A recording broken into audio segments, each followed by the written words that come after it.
What if crypto changed your life and it was for the better? You've made a ton of money and you're living your best life. There's a lot of people that will believe that's going to be the case. There's going to be things that you need to think about. And instead of really looking at things through the lens of what you should be doing post-price appreciation when you've made millions of dollars in crypto, we're going to look at the 15 things that you should skip out on or miss in today's video.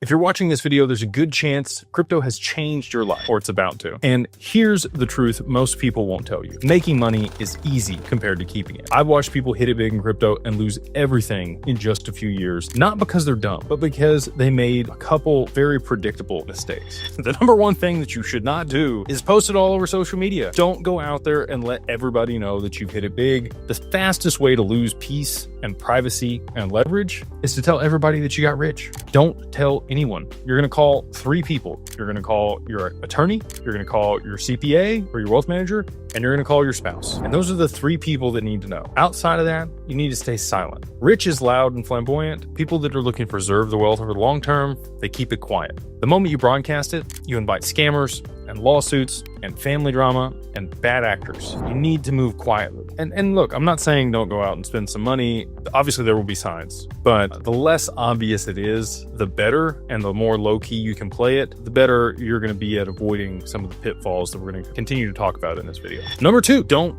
postpone the taxes and paperwork. This one destroys more crypto millionaires than even the bear markets do. Taxes don't disappear just because it's a digital asset. Paperwork that isn't handled doesn't handle itself. You need to be compliant early. You need to track everything. You need to know your cost basis. You need to know what exchanges you bought it on. You need to build structure before the IRS builds a case against you. So please make sure if you are to take large profits, you've budgeted, you understand what the tax implications for that are going to be. You have your basis, you know what the capital gains are, and you know what size check you need to be stroking to the IRS on the other side of that when you pay your taxes in the following tax year. And a lot of people, lottery winners included, they make a bunch of money in a very short period of time. They don't know that it's going to be 30, 40, 50% taxes, depending on if it's short-term income or long-term capital gains. Just be careful out there, understand which it is for you, and make the best decisions early when it comes to taxes. Number 3, and this is the one I think most people have daydreams about, basically telling your boss to go F off, right? If you don't like your job, if you don't get fulfillment from your work, I can understand why people would immediately want to quit their job. Freedom isn't quitting your job. Freedom is optionality. And you need to make sure that the income off of the crypto or the money that you've made is enough to stabilize your lifestyle and continue to build wealth over the long term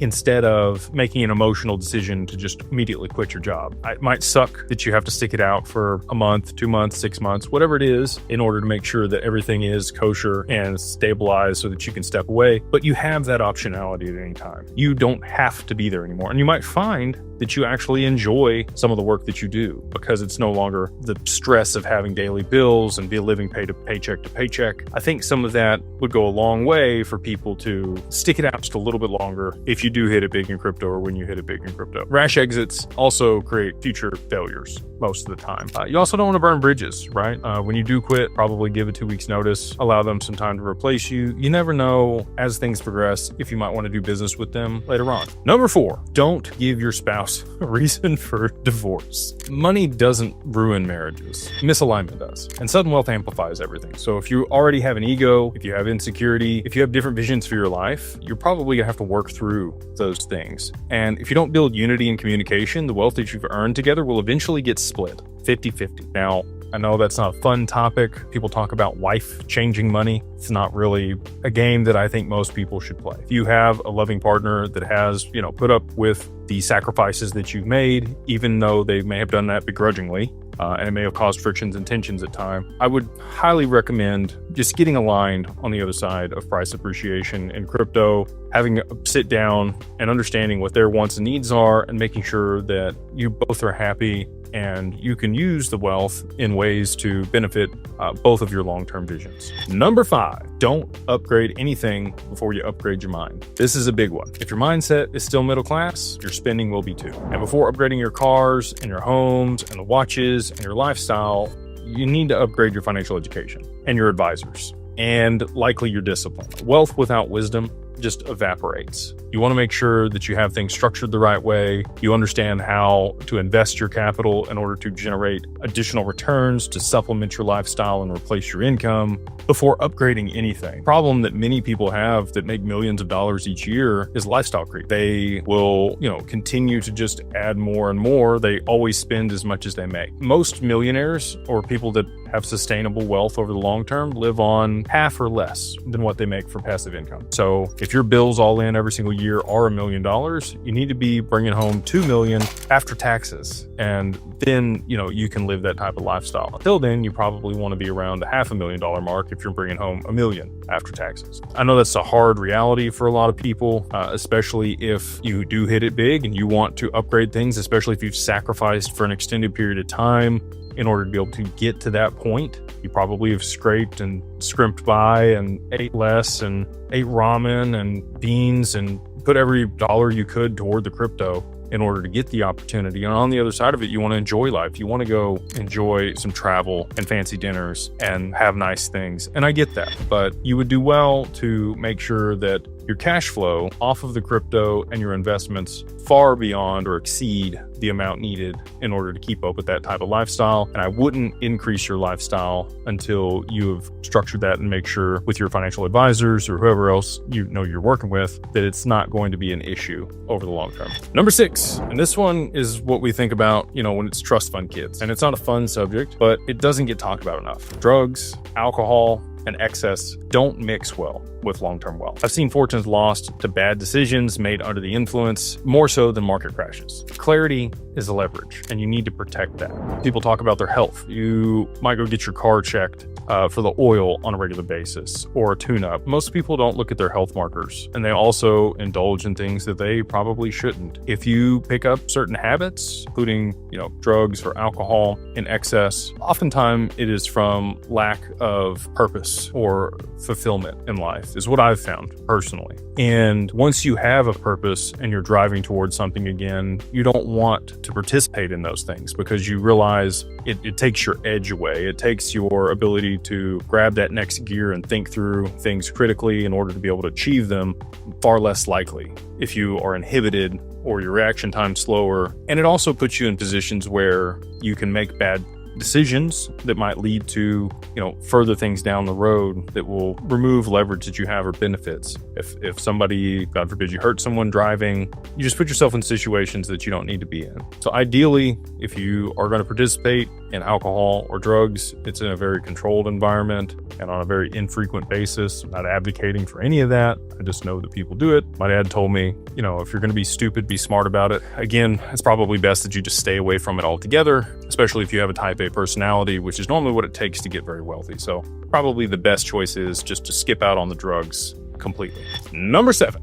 don't buy the dream house and car collection. Illiquid toys don't equal success. And I'm not saying don't, treat yourself or get a trophy here and there, but big houses and exotic cars lock up capital and they create a lot of liability and massive overhead. And they also reduce your flexibility to take advantage of other opportunities. If your money's locked up there and you aren't able to access it because you've sunk it into those liabilities, you now can't take that capital to deploy it in things that could be making you more money. You want to buy the assets first. I'm not saying don't buy these at all. If you do want the Ferrari or the Lamborghini, go buy a car wash that produces the cash flow and then lease the Lamborghini, right? And now you have the car wash that's appreciating in value, spitting off cash flow each month that you can then use to fund your lifestyle. Same thing with the big home. Probably go buy a giant apartment complex. It doesn't have to be giant. It could be somewhere between 40 and 100 units and use the excess cash flow off of that to pay your mortgage on your house. That's the way that wealthy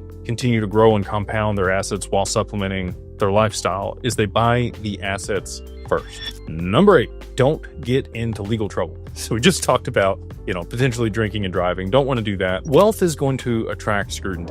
And every shortcut, every gray area, every I'll deal with it later decision becomes amplified when money's involved. You want to operate clean, you want to document everything, and you want to play long game. So A lot of time, avoidance is the best option. Don't put yourself in a position to be pulled into a lawsuit. And if you are, segregate that liability. Set up another corporation that's separate of you, that has its own corporate veil, and make sure that that risk is siloed. So if you are going to buy a property, as an example, you would have a holding company that would lease that property to the leasing company or the service company. And when somebody sues the service company, they don't even own the asset. You just close that one, open up another one, lease your property back to that one, and move on with your life. This is a game that people that understand corporate structures play very well, and you always want to mitigate or silo risk when you can. Number 9, don't try to fix everyone's life with money. You can't save everyone. And if you try, you'll end up creating dependency, resentment, and endless requests. Real help is structure, education, and opportunity. Blank checks.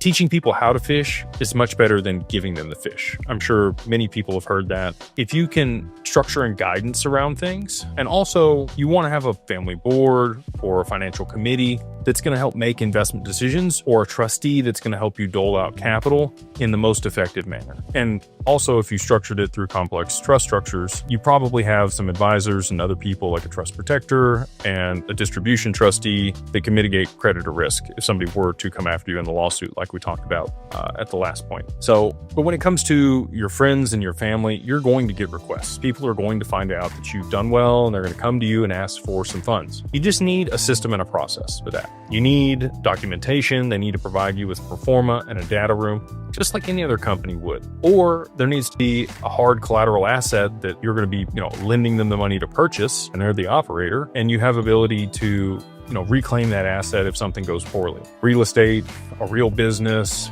no startups, no sketchy gambling, no Ponzi schemes. You want to stay away from those. And you also don't want to enable people if they have bad addictions or problems. So there needs to be checks and balances. You want oversight on where the money's going.